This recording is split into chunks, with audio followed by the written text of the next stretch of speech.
Délicatement, les corps sont retirés de la fosse commune pour être emmenés à la morgue.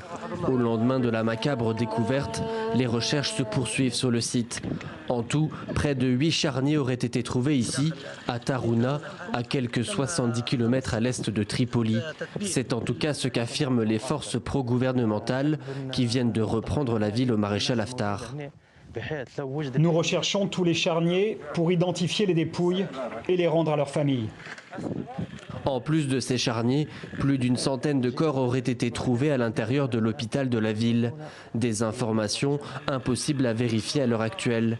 L'accès à Tarouna reste très compliqué, d'autant que les combats se poursuivent. L'ONU a appelé à la mise en place d'une commission d'enquête indépendante. La mission des Nations Unies en Libye a exprimé son horreur face aux informations faisant état d'au moins 8 charniers ces derniers jours. Nous appelons à entreprendre rapidement les travaux visant à sécuriser les charniers, à identifier les victimes, à établir la cause du décès et à restituer les corps à leurs proches. Ces dernières semaines, les forces pro-gouvernementales soutenues par la Turquie ont effectué une percée jusqu'à la ville de Sirte dans l'est du pays. Le maréchal Haftar est maintenant sur la défensive, plus d'un an après avoir tenté de prendre la capitale Tripoli avec l'aide de la Russie et de l'Égypte. Dans ce conflit qui s'est internationalisé, les États-Unis et l'Union européenne appellent eux à un cessez-le-feu immédiat entre les deux camps.